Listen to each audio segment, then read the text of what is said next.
Good evening, everyone, and thank you for joining our program on key nutritional questions for pet owners with Dr. Travis Atkins, the co-founder of SquarePet Nutrition. My name is Greg Boyer, and I have the pleasure of working in the operations team for Cherrybrook Pet Supplies. Travis is a licensed veterinarian and a member of the American Academic of Veterinary Nutrition. After graduating from the University of California, Davis, Travis started a pet food distribution business that catered to independent food stores. He returned to the University of California, Davis, and earned his doctorate of veterinary medicine degree and worked in family practice and emergency medicine before co-founding SquarePet Nutrition.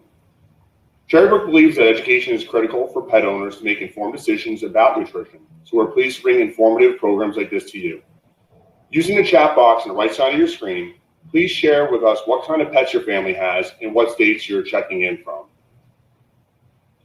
And I'll start off by saying I'm from New Jersey, and I recently adopted a new Great Dane puppy. How about you, Travis? What kind of pet do you have?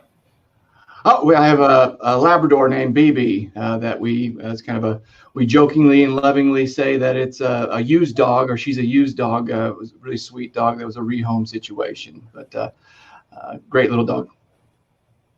All right, looks like Claudia from New Jersey has a Samoyed. No, she has 3 Samoyeds. And Gretchen from PA has a Whippet. And wow, we got a lot of attendees tonight.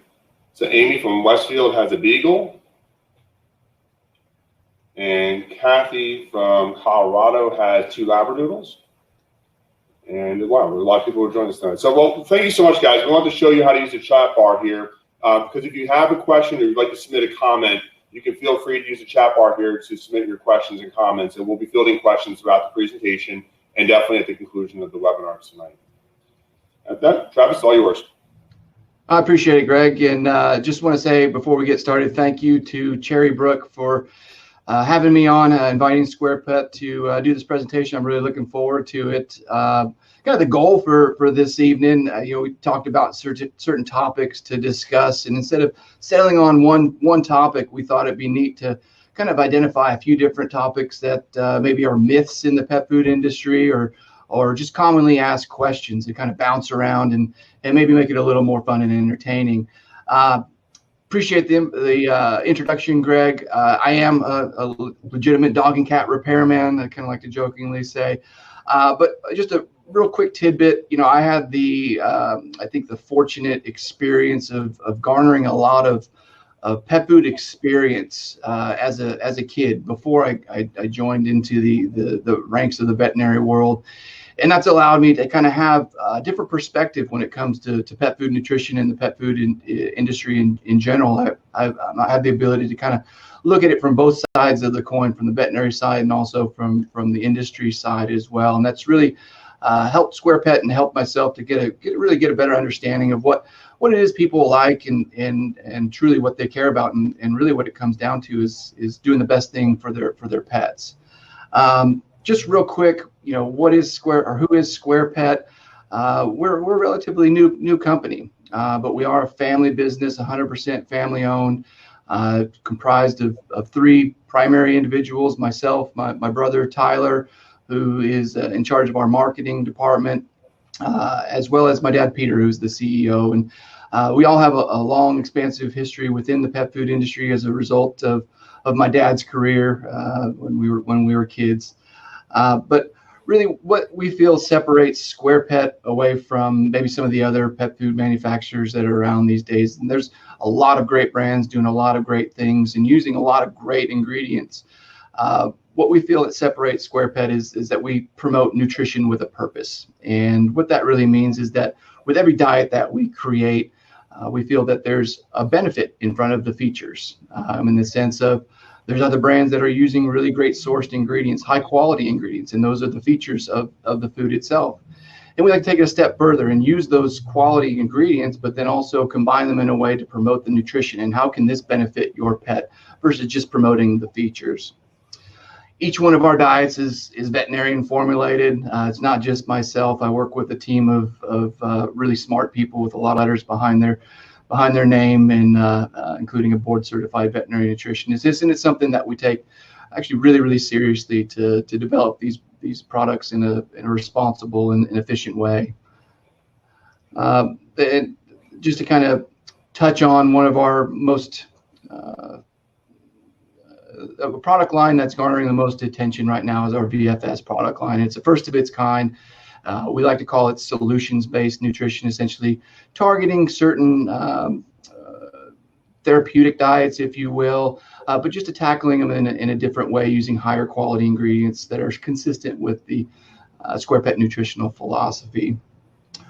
So with that, before we kind of dive in there, I mentioned I have a dog named BB. She's a black lab, and she had a play date with her buddy Tex that lives in our neighborhood, and they came over. We left them alone for a couple of hours, and this is what we came back to. And I was really nervous at first that she had gotten, or they had gotten into the couch cushions, but luckily it was just a dog bed, so not that big a deal. So tonight we just have a series of 7 questions, and with each one of these, we're going to kind of ask for some audience participation and get that poll started. So the first one that we're going to have tonight is: do prescription diets contain drugs or medications? So feel free to answer the question on the right-hand side there.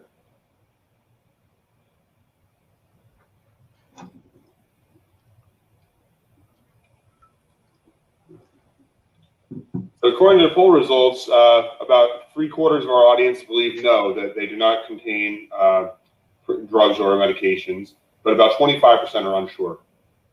Great. You know, that's a really great answer. We've got a really great audience. That's the answer. Drugs are not a part of prescription diets. They do not contain any kind of controlled substances or any kind of medications. And that's sometimes a misconception that these therapeutic diets do contain drugs and medications, because they're carrying around the term prescription diets. One would think that they did contain that. And I think that sometimes, even as veterinarians, these therapeutic diets maybe get put up on a pedestal, in the sense that that they maybe contain some type of ingredients that other manufacturers can't achieve or don't have access to. And that's really not the case. They're really well designed diets, but what they're doing is hitting certain nutritional targets just using common ingredients. And what I have here is just a couple of examples of what I'm talking about. So if we play out a couple of scenarios, let's presume that we have a dog that has some loose stool, has an upset stomach, has had a rough time at the dog park, bland diet, so to speak. And so the solution that we're looking for is some type of digestive support. And so there's all kinds of digestive support diets out there.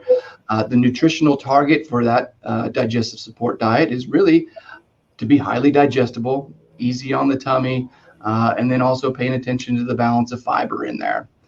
And then the ingredients that we use, or the method that we use to achieve that nutritional target, are just your everyday common ingredients. And this is typically what you would find in the existing diets that are out there. And again, I mentioned our VFS diets. This is kind of what the direction we're headed with those, is to hit those same nutritional targets, but just using different, we'll presume, premium ingredients to hit those same nutritional targets. And so if we take another example, let's say a dog has pancreatitis, or a dog is in need of a low-fat diet to manage some type of IBD condition. What has guaranteed lower amounts of fat, so it won't exceed a certain fat content.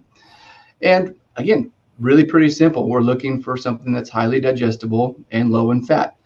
As a little side note, I am kind of oversimplifying this to some degree. There are a lot of micronutrients. There are things like omega-3 fatty acids and antioxidants, and some other minor things that we need to pay attention to when talking about these diets. But for the most part, we're looking for a highly digestible diet that's low in fat. And this is typically what you'll find out there in the existing diets. And as an example, our low-fat formula, we chose to use MSC certified sustainable Pacific cod and ocean whitefish meal. They're really great, high-quality protein ingredients that aren't carrying a whole lot of fat with them, and really a great fit for a low-fat formula. When we look at, let's say joint disease, and this is the last one, I'm not going to carry this on forever, but we're looking for a joint support diet. So maybe we have an older dog that's limping around, or maybe even a younger dog that we're looking to proactively maybe stay off joint disease as they get older. What we're looking for is a weight control diet that also combines chondroprotective ingredients, so chondroprotective, joint protective ingredients. Having a diet that helps manage weight maintenance is a really important thing when it comes to joint disease. That's the best thing that we can do. That's the number one medication, if you will, to help alleviate some of the distress that dogs are going through when they have joint disease. And so those chondroprotective ingredients, we're familiar with glucosamine and chondroitin, omega-3, DHA, EPA for their anti-inflammatory properties. And again, just an example of just some differing philosophies on how we can arrive at the very similar nutritional targets. For instance, we're using New Zealand green lip mussel and eggshell membrane collagen to derive the majority of our glucosamine and chondroitin, really great natural sources of bioavailable glucosamine and chondroitin. So in summary, you all nailed it. 75% of the crowd said no, and they're absolutely correct. We're just using, we have nutritional targets that we're trying to achieve, and we use everyday ingredients to get there. So with that, this is BB again. I have a presumption that the majority of our audience might be visiting us tonight from the Northeast. So the concept of snow is fairly trivial, but for myself living in Texas and for a dog that's never seen snow before, it was really cool. This is BB's first experience of actually seeing this white stuff falling from the sky, and it was starting to collect on top of the trampoline. That's why we put her up there, but she enjoys being on top. She jumps on there all the time with our kids. But Texas dog with her first snow. Okay, question number 2. Does meat as the first ingredient make a diet high in protein?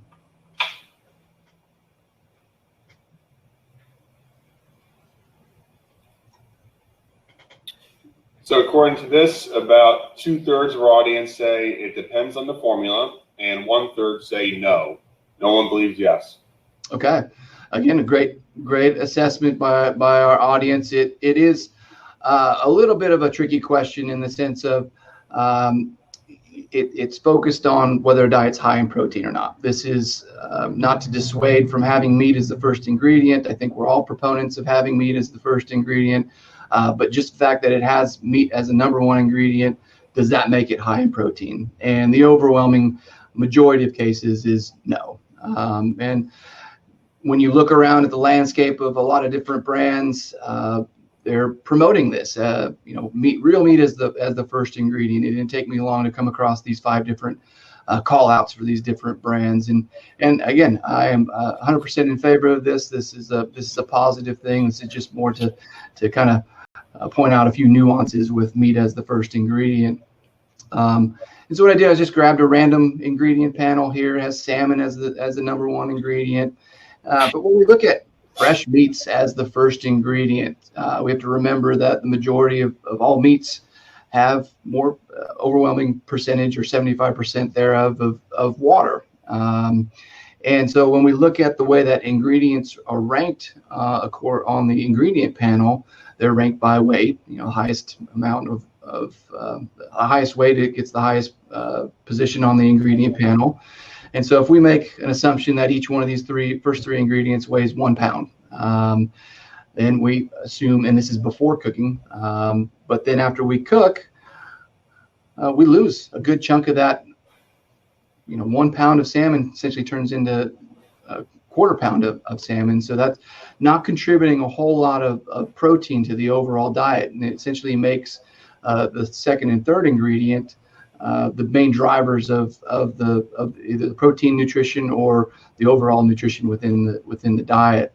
So what I've done is just real quickly, we got 3 different diets, and just kind of talk about each one of them. The one on the left, we have a lower protein diet that's around 20% protein. We've got lamb meal as the first 2 ingredients. You think maybe this could be a moderate protein diet. But then we look at, it's got about 4 or 5 different carbohydrate-based ingredients. And so we know our presumption is that this isn't going to be a really high protein diet just with that amount of carbohydrate-based ingredients in there. And so we turn our attention to the second one, and quite frankly, they look very similar. And we're wondering, well, why? How come this one's 30% and the other one's 20%? And what's to be noted, not to say that it's a bad thing at all, but what we'll find in a lot of diets these days are vegetable-based proteins or concentrated vegetable protein sources. And so that's essentially what's driving a lot of the protein that's in this particular diet, even though it is leading with a meat-based protein. Not saying there's anything wrong with it at all, but really just pointing out the differentiation between the diets 1 and 2. And then I think diet number 3 on the right-hand side is kind of a layup. We look at, they have two fresh meat ingredients, but then we're following with a ton of animal-based ingredients after that. So it's going to be a really high protein diet. And so that's the key, is when we look at meat first, it's a great thing. We just have to look at the trailing ingredients behind it. And so with B, she really loved the snow, and we got bombarded with a couple of weeks of lockdown type snow here in Texas, and it really shut things down, and it didn't seem to bother her at all because we were home all the time and she got to go on a lot of walks. Okay, so question number 3 for the poll: do high protein diets cause kidney disease?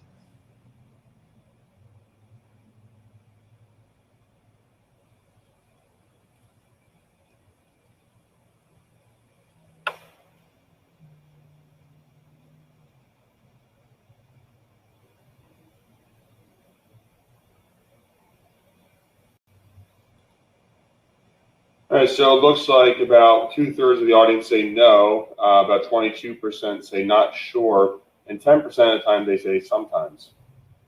Okay, again, kind of a great audience. I'm in agreement. For the most part, I'm in agreement, but the answer to the question is no. And I thought about how I can answer this question, and I figured out the best way to do it is not to take my word for it, but let's just pull up a handful of studies. This is something that's been studied quite a bit, and really the end result with all these studies is that protein does not adversely affect the kidneys. So said another way, you can feed high protein diets to both dogs and cats, and there is no great concern of inciting or causing any kind of kidney issues at all.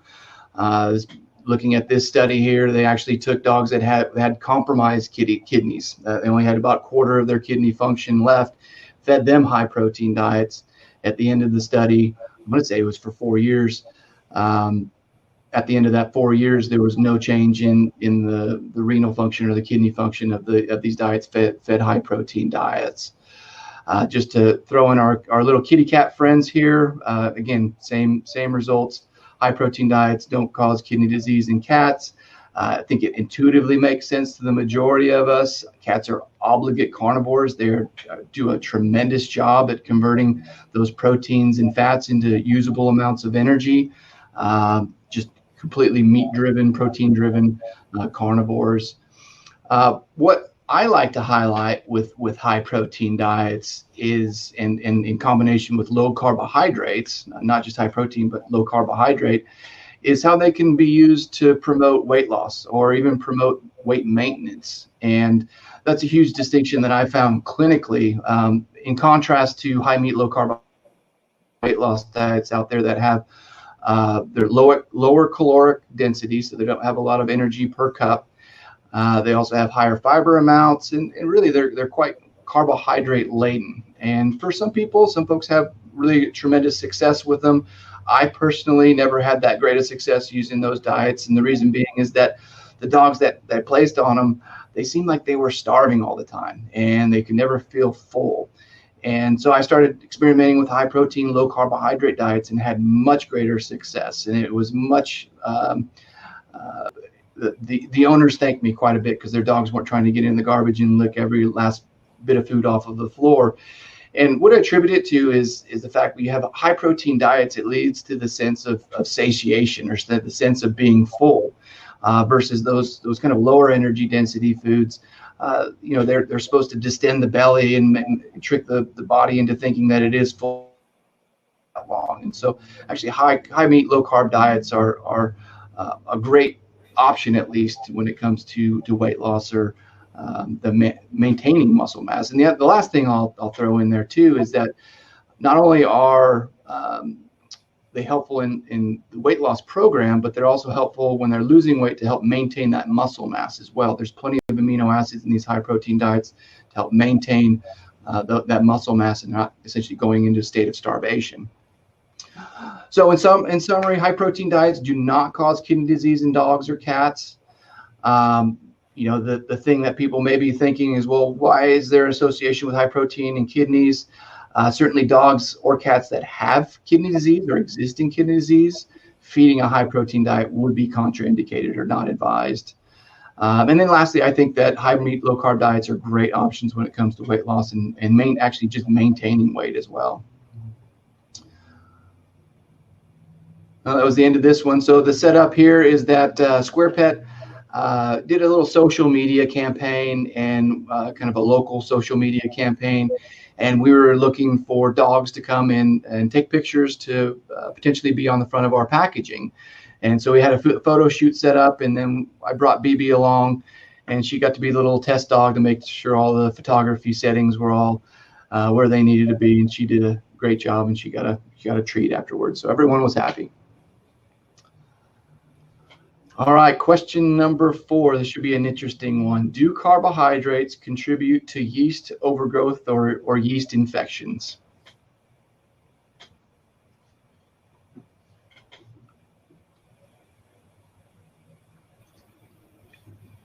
So 42% of the participants believe yes, they can contribute. 14% said no, and so did 14% said sometimes, but many of the audience, 28% said not sure. Fantastic. It's actually the kind of the breakdown that I was expecting, to be honest with you. So being in the pet food industry, I have the opportunity to kind of travel the country, and I go to a lot of different pet food stores. And this is one, I'll just go out and say it. This is kind of one myth that I hear very commonly. It doesn't matter, West Coast, East Coast, central part of the U.S. This is something that's kind of universally being spread out there. And I never say anything, and don't just kind of be respectful and not say anything. But given this forum, given this opportunity, I'll throw my 2 cents in if you don't mind.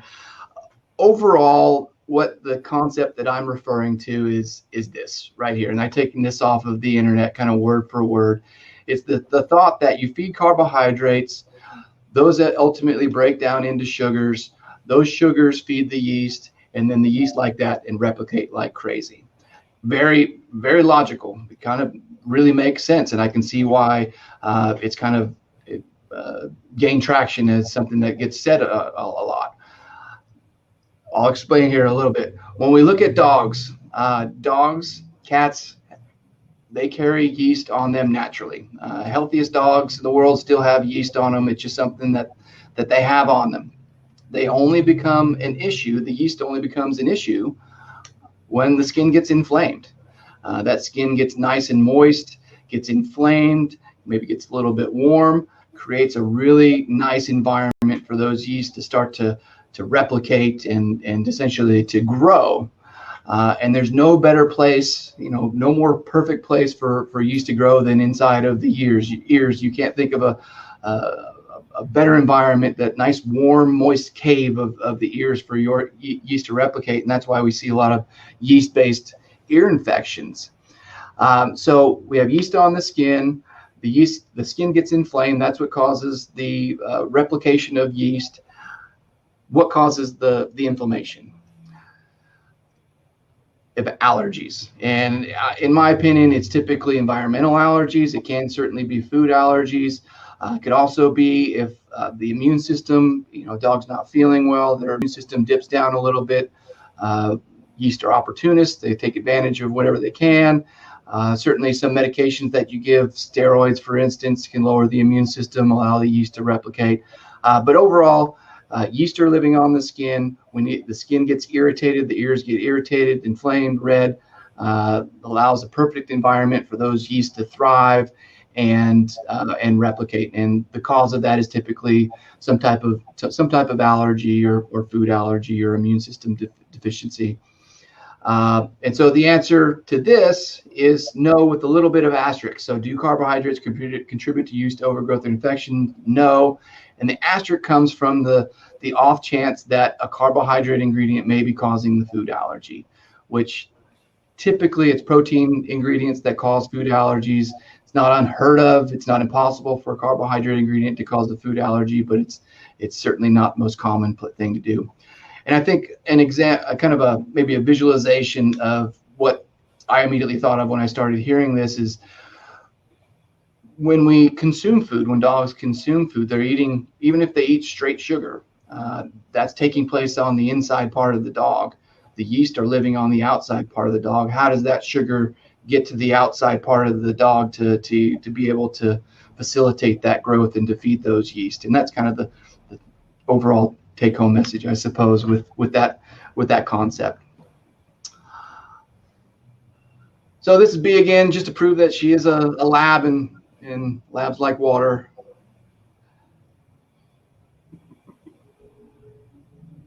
Okay, potentially controversial one here. Are high glycemic carbohydrates bad?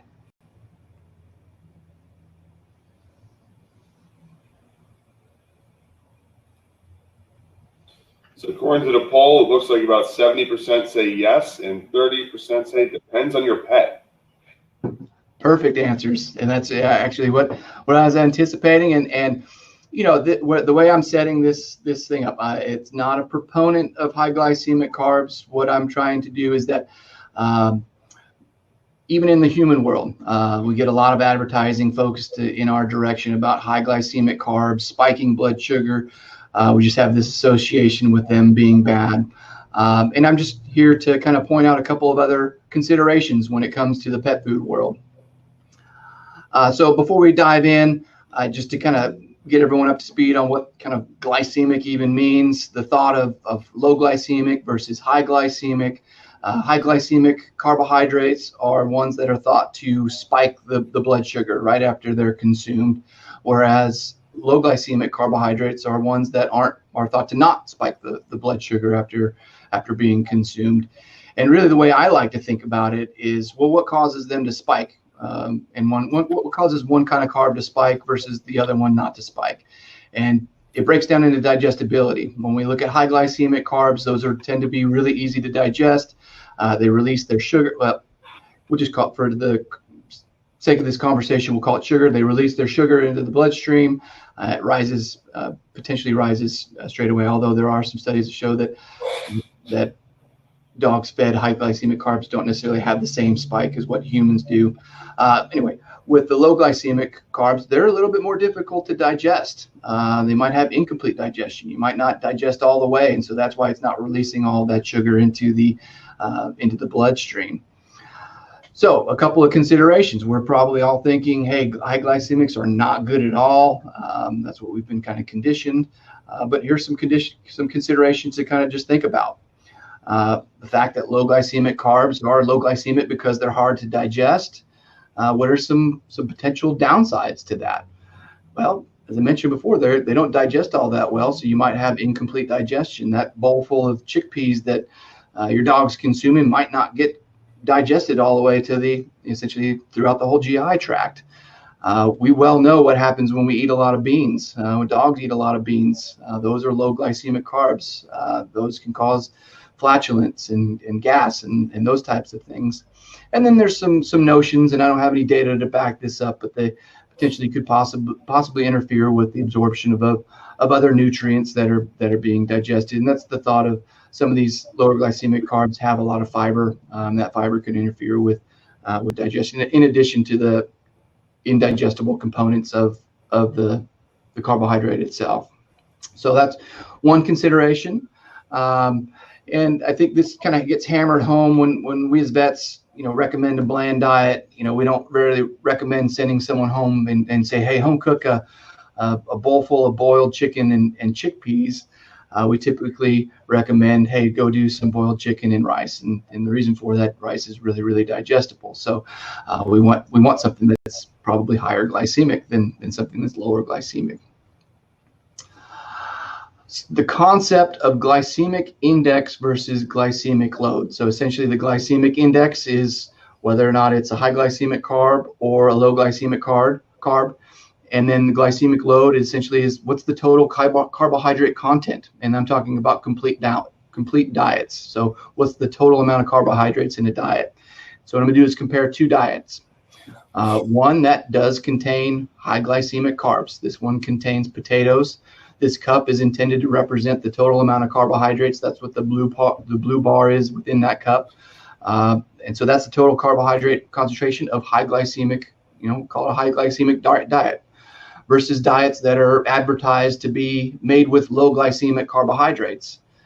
They are made with a lot of low glycemic carbohydrates. And so which one's better? The low glycemic carbs that make up 50 or 40% of the diet, or a diet that contains a high glycemic carb that has a very small amount. It's kind of a nutritional philosophy kind of question, in which personal preference and all those kind of things. Again, not making any judgments here, but just pointing out some considerations when we look at high glycemic carbs. One that is a little bit of a pet peeve to me is the notion that we feed, promoting the fact, or trying to promote the fact that if we feed low glycemic carbs, that dogs won't get diabetes, and the association between diet and body condition and obesity and dogs getting diabetes. And that's just not true at all. Dogs, and this is where a lot of times you can't translate human nutrition into canine nutrition. And dogs overwhelmingly do not get type 2 diabetes. The overwhelming majority of them get type 1, which is either inherited, genetic causes, sometimes immune causes. And you don't have to take my word for it. There's studies out there that have shown, no published data showing that overt type 2 diabetes occurs in dogs that obesity is a risk factor for canine diabetes. So essentially, the fact that a dog is overweight, the fact that a dog's on a high glycemic carbohydrate, a carbohydrate-laden diet, or any kind of diet, isn't going to predispose them to getting diabetes. And so when we look at diabetes, is the preference to feed a diet that's full of low glycemic carbs, or diets full of high glycemic carbs? In the vacuum of diabetes, it doesn't make a difference, because neither one of them is going to prevent the onset of diabetes in this case. When we look at cats are, however, not small dogs. Cats can absolutely get diabetes from, not say from diet, but from their body condition. Obese cats can develop diabetes more similar to how humans do as well. And so we recommend high protein, low carb diets for kitty cats. I think this is the last slide on this one. Just another consideration. If we have a dog that is just running like crazy, a super active dog that's just nonstop go, working dog, service dog, it's probably not a bad thing to have high glycemic carbs in there to provide that ready source of energy. Those things digest quickly, provide that ready source of energy. When we look at some of the veterinary diets, like digestive support diets, are a great example. Kind of one of the reasons why we recommend boiled chicken and rice. That rice provides that ready source of energy directly to that intestine, that gut, to the stomach that may be inflamed, it may be damaged, and in need of some nutritional support or energy. And again, kind of easily digestible, great for those sensitive stomachs and that kind of thing. So I think that the folks that responded, it kind of just depends on the diet. I absolutely agree. There's no right or wrong answer here. It's just a consideration of, I think, the total amount of carbohydrate concentration that a diet contains is really the big question.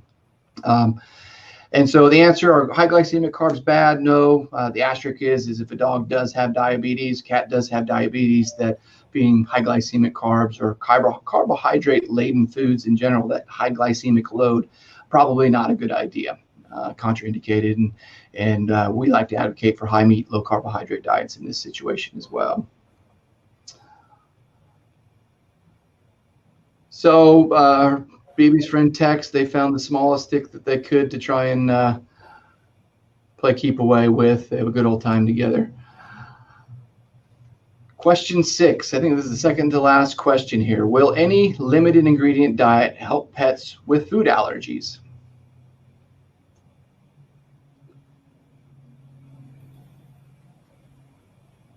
All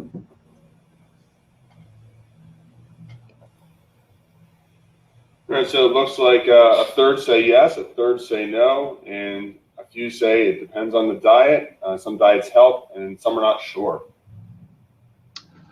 Yeah, again, it's kind of a strangely worded question. I take fault on that because it's very ambiguous. It really depends on what the situation is. But when we look at limited ingredient diets and what's the intent of providing a limited ingredient diet? And in the veterinary world, I refer to them as elimination diets. And what's the goal? Well, what we're trying to do is to try and eliminate any offending ingredients or any ingredients that are potentially causing an allergic reaction or some kind of food intolerance. The other thing that we're trying to do is to limit the total number of ingredients. Just helps us to weed out which one's potentially causing the trouble. And the third one is something that I think gets overlooked a lot, and it goes back to our conversations about high glycemic versus low glycemic, is to make it highly digestible. There's some dogs out there that maybe have a food sensitivity or food allergy, but they also have a food intolerance that they just, and that what that means is that they have trouble digesting certain ingredients, but they're not having that allergic reaction to them. And so if we just whittle down the amount of ingredients, make them really highly digestible, gives us the best chance for success in identifying what kind of diet would work for each individual dog that's maybe having an issue. And so again, just trying to grab a few different diets here to point out what we feel are the targets for limited ingredient diets. Certainly having a single source protein is very important. So this example here, lamb meal, that's great. One single source protein. Then we get down, we have 4 or 5 different carbohydrate ingredients. Again, carbohydrates probably aren't going to be a big deal when it comes to allergic reactions. It's the protein ingredients that usually cause the problems. But again, we want to try and tighten up that deck, that ingredient panel as much as possible. And then we also have, chickpeas and lentils and millet, not known to be great, highly digestible. They are low glycemic carbohydrates. So not necessarily, probably not the best digestibility there.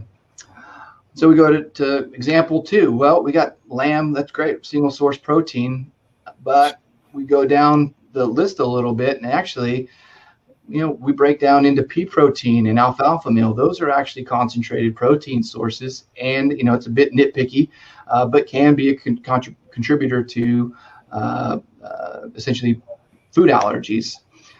We have a single source carb, which is great. So we have a pretty nice looking panel here as far as limited ingredients, but then it's really common that I'll go through and see a lot of limited ingredient diets, and they'll have really nice looking starts to their diet, and then all of a sudden they start adding in a bunch of cranberries and blueberries and all kinds of other things that have great label presence, but really are they're contrary to the philosophy of what a limited ingredient diet is, to just really limit down the number of ingredients. I think in our mind, what we feel is a great limited ingredient diet is, one, a single source protein. If it could be a novel protein, meaning that it's something that a dog hasn't been exposed to. So venison's really a great option, duck, rabbit, those types of things. 1 or 2 carbohydrate ingredients, carbohydrate ingredients that tend to be more digestible, and just really limiting down the total number of ingredients overall. And so the thought, at least from our nutritional philosophy, what's the goal for the limited ingredient diet? Single source protein, sometimes a novel protein is indicated or preferred, 1 or 2 carbohydrate sources max, and making it highly digestible, and then very few overall ingredients. And that's the thing that I'd say to look out for, is there's a lot of limited ingredient diets out there that have 20 ingredients in there, and I don't see why they're called limited ingredient diets anyway. So keep that ingredient list short. So with that, our little dog BB is really a sweet little girl, and she's really good.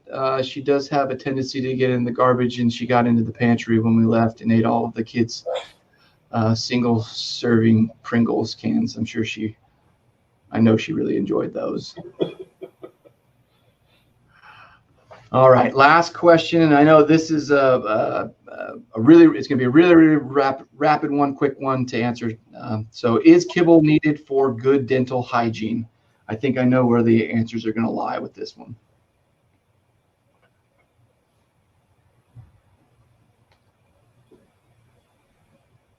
All right, so according to the poll, 62%, about 2/3 of our guests think the answer is no. 25% said yes, and a few people are not sure. Sure. If I'm honest, I was a little bit surprised. I thought that an overwhelming majority of people would say that no, just say no. There are some kibble diets out there that are designed for oral health. They have, I'm going to blank on the name of it right now, but it's essentially a chemical that helps break down tartar on the teeth. And so this is my comment here. My answer to this is with my comparison. You cannot replace legitimate in-hospital dental cleanings versus any kind of food substance, whether it's treats, chews, bones, whatever. I hear a lot of anecdotal reports of this particular diet. I never had to take my dog to the vet to get his teeth cleaned because this diet, cleaned his teeth all the time. And, that may be very much the truth for a certain segment of the population, probably a small segment. But I think that has a lot to do with the genetics of that dog. You can't replace going and getting a dental cleaning. And the reason why is that all these food substances that are potentially cleaning the teeth are abrasive in nature. And they may be cleaning the visual portion of the tooth that you can see, but they're not doing anything to get below that gum line and get down in that bacteria and clean out the tartar that's accumulating down below the gum line. And when we look at humans, for instance, we go to the dentist. My wife's a dental hygienist. She's cleaned our dog's teeth a couple of times and used the same equipment, same instruments that the veterinarians do to allow us to get below that gum line and actually really clean things up. So overall, can certain food ingredients, certain foods promote, point us in the direction of good oral health? Absolutely. But the bottom line is you can't replace going in and getting a dental cleaning. So with that, I'd like to thank everyone for hopping on this evening. Again, my thanks to Cherrybrook for allowing us this opportunity. And Greg, I'll pass it over to you. I think there might be some questions that we're going to try and attempt to answer. That's true. Yep. All right. So first question is, can you discuss some good food or foods that are good for dogs diagnosed with pancreatitis? So I guess absolutely happy to. Just as a little bit of a disclaimer, with making recommendations on my behalf right now as a veterinarian, I need a valid veterinary client-patient relationship, essentially a relationship in order to make specific advice. And so when it comes to questions like this, I'm going to talk in generalities. And so when we talk about pancreatitis, the most typical dietary management, the most recommended diet for the management of pancreatitis is, again, a highly digestible diet that is guaranteed to be low in fat. And there's a lot of low-fat diets that are out there. But the distinguishing thing between, let's say, a SquarePet low-fat formula and even some of the veterinary therapeutic diets is that we put a cap on the amount of fat that are in these diets. So they're guaranteed not to come above a certain amount. And that's where I work with the board certified veterinary nutritionist to identify where that level should be so that we don't exceed it. And that's one of the things that separates out those, our low fat formula therapeutic diets from the over the counter diets is that the other low fat formulas just typically guarantee a minimum amount. And so you really don't know where that fat level's actually floating because you need a maximum amount, a guaranteed maximum amount. So low-fat diets that are highly digestible would be a great place to start. Next question. Seth wants to know, what is a good percentage for protein in a dry food? I guess he's referring to kibble. Yeah, that's a great question too. So to me, we promote life stage feeding. So is it a puppy? I tend to lean towards a higher protein diet. Actually, on the senior end of things, I recommend a higher protein diet too. Are we active? Are we inactive? If we're out of the puppy stage, we definitely need to be. If we're below the puppy stage, we definitely need to be 22% protein and higher. I'll give you an example of our all life stages high meat low carb diet. It's around 42% protein with less than 14% carbohydrates. Really palatable. It's a great place to start with a puppy, and then you kind of just get an assessment of what the life stage is, what the activity is, and really it's kind of fine tuning what those needs are. Okay. Patricia wants to know, what's the best diet for bladder stones in dogs? Okay, great. Again, kind of a general recommendation. We look at the urinary style diets that are intended to help dissolve those stones, and this is something I would absolutely advocate speaking with your veterinarian about. But typically, those diets, what they do is modify the urinary pH, and they essentially make the dog consumes the diet, it gets metabolized, works its way down and into the urine, into the bladder. That urine gets acidified, and depending on the stone type, but the most common one's true bite stone, and depending on the size of that stone, it actually can dissolve. And then you try and maintain that urine pH at a lower amount so that they aren't predisposed to getting those stones again. So essentially, a diet that modifies the urinary pH would be my most general answer. Jennifer's lab keeps getting yeast infections between his toes. She wonders if it's his diet. A great question. I think about the first two things that come to mind is and it is usually what comes to all veterinarians' minds. Is it food related, or is it environmental allergies? And I'd be interested to know if there's ear infections as well, or if it's just isolated to the paws. I would also want to know if it could be a contact allergy. If it's just isolated to the paws, is it something that we may be walking on that's causing some allergies to those? And so it certainly could be a food allergy, but it's really tough to say just based off of that clinical sign. Okay, we'll see if she adds to that. Leatress wants to know, what do you recommend for an overweight dog that always appears to be hungry, always begging? She comments it's a Maltese apparently. Got it. Yeah. Again, a kind of a general blanket statement. My go-to for weight loss diets are high meat, low carbohydrate diets. As kind of mentioned before, the alternative style of diet are those diets that are really maybe even low in fat, high in carbohydrates, have a lot of fiber. The thought is that that fiber amount is supposed to stay in the belly and cause distension. Right? The thought is that they can eat more quantity of that lower calorie diet, and it makes their stomach distended. In my experience, those haven't been the greatest ones, and I've always leaned on high meat, low carbohydrate diets. You'd be surprised at the small amount that you actually have to feed.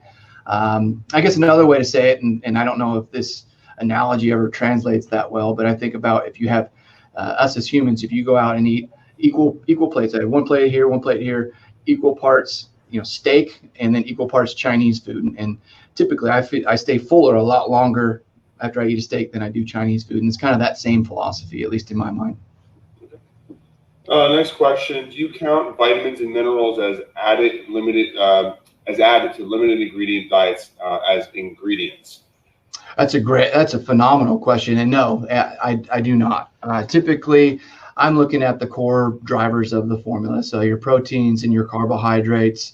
I don't even count natural flavors as an ingredient. I'm just counting the core components of and then also depends on the oil, but I typically don't count the oil as well. Okay. Beth wants to know, what's a good food for a Labrador Retriever?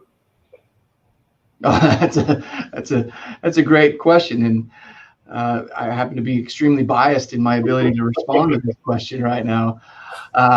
I have a Labrador Retriever, and I feed her SquarePet. I feed her either a combination of our active joints formula, even though she doesn't have any joint disease. I just like that it has elevated amounts of DHA, EPA, and it's a higher protein diet. And then I also feed her our SquarePet turkey and chicken diet, which is a high protein, low carb diet.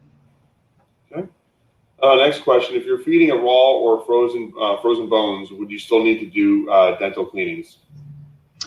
Again, my comment is, and that's probably the one thing that I hear most commonly is if any dog's being fed raw, don't need dental cleanings. And I'm sure there's dogs out there that have great oral health hygiene, I personally don't think that any food that a dog will eat is going to get down below that gum line and clean up the bacteria and the plaque that's accumulating. And so you can't replace any food for a proper dental cleaning. All right.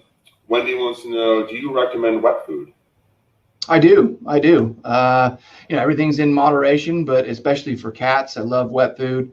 I look at wet food for certain conditions. Certainly if we have kidney disease or kidney issues, wet food is paramount. Dogs that maybe aren't prone to drinking a lot of water, love wet food. And don't be surprised if you do introduce wet food into your dog's diet if their water bowl doesn't fill up or doesn't decrease as much.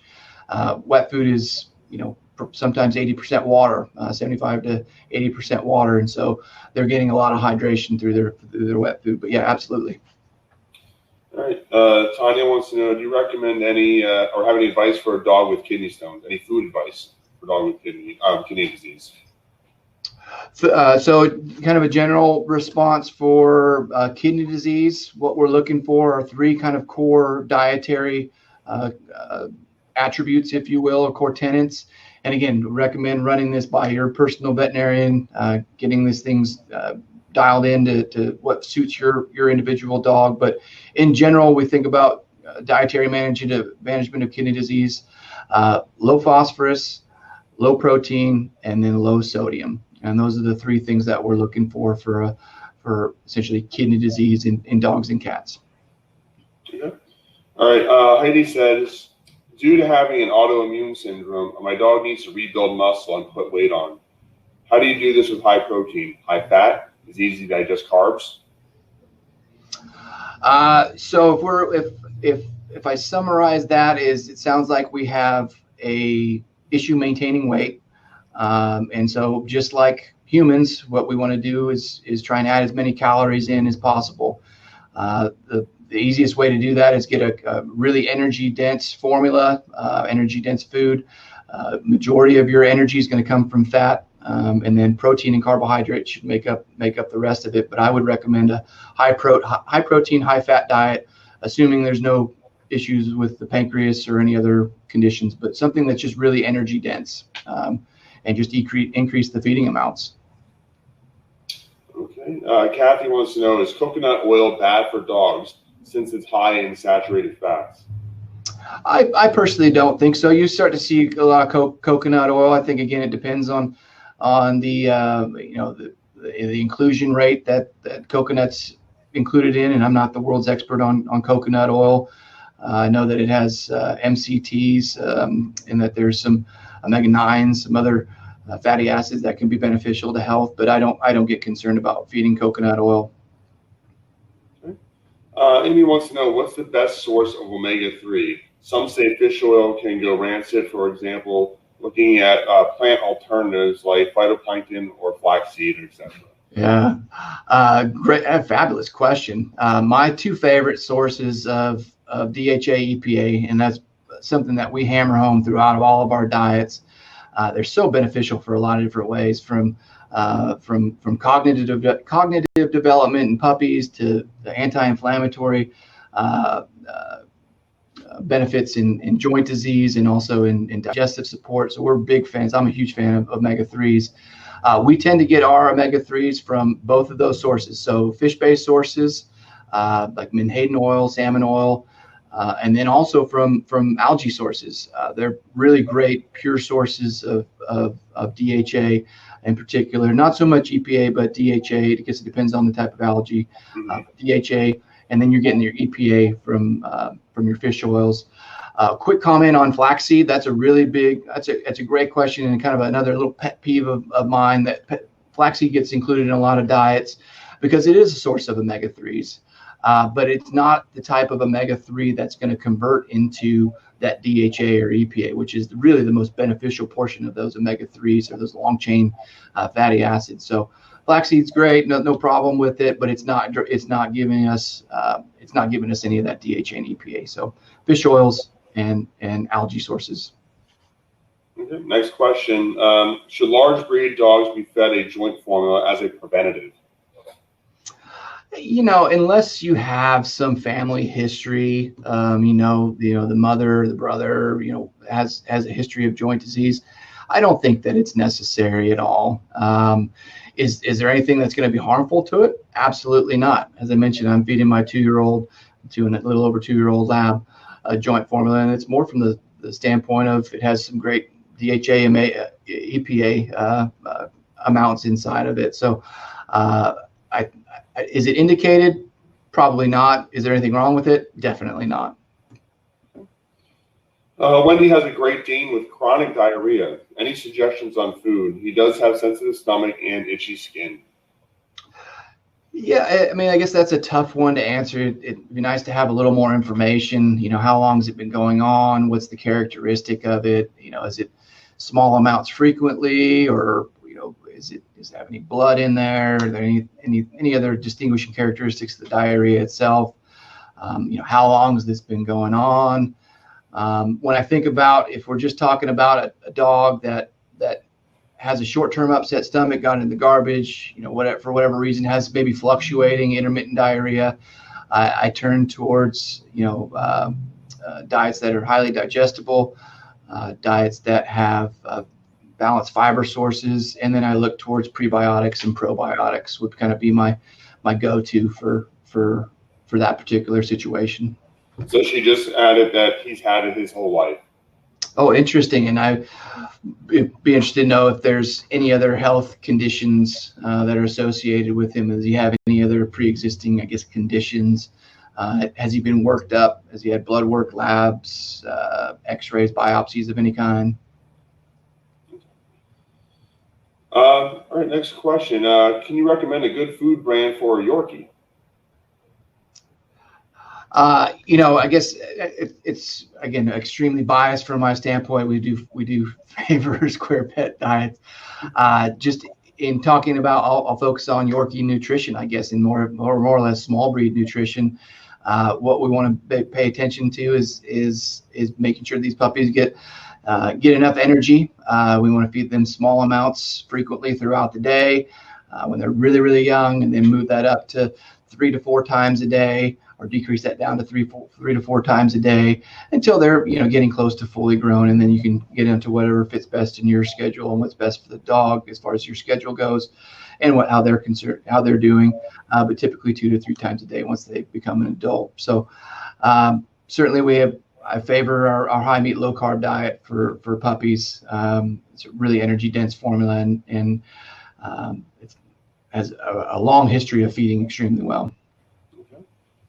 Deb wants to know, do you have any experience working with goat products? I'm sorry, with goat? Goat products, yeah. I guess I'm referring to goat milk. I really don't. Is there any diets for dogs with congestive heart failure? So yeah, absolutely. There's not like a heart diet. Some of the things, again, speaking in generalities, and I'd consult with your veterinarian or your veterinary cardiologist with this, but as a side note, that's kind of how we partially developed our active joints diet, was to be reduced sodium.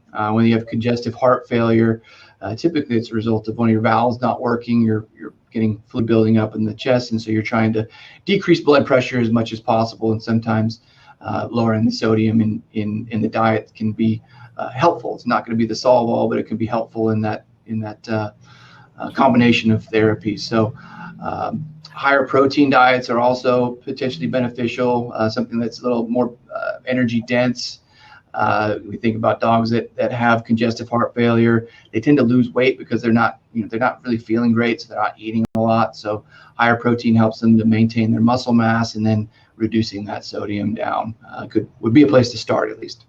Okay. So Travis, we're just about out of time for tonight. We have one more question we're going to take here. Is there a diet that a dog with pancreatitis and a dog with bladder stones could both eat? I'm assuming that the owner has to try to simplify diets in the household. Gosh, that's a tough one. There's not one that comes to mind. I know that we don't offer one. What I would look for is to consult with your vet and to look in the veterinary therapeutic handbooks and to see which one of those diets that are urinary specific potentially has a low enough fat for you to that might be a passing for pancreatitis. And I can only hope that it's one that we're not requiring such a restricted fat level. That's something that's in the lower percentages of fat can help. But I know there might be one for urinary. It's really tough in the kidney diets, but the urinary ones there might be an option. All right. Well, thank you so much, Travis, and thank you everyone for joining us this evening. We hope you enjoyed the webinar. We have been recording this program, so we will be posting this recording to our website and sending this out, a link to this by email, so you can share this with any friends or revisit the topics if you'd like to. We really appreciate your time tonight, and we hope you had a great time. Thank you so much, Travis. Great. Thank you all. Thank you very much.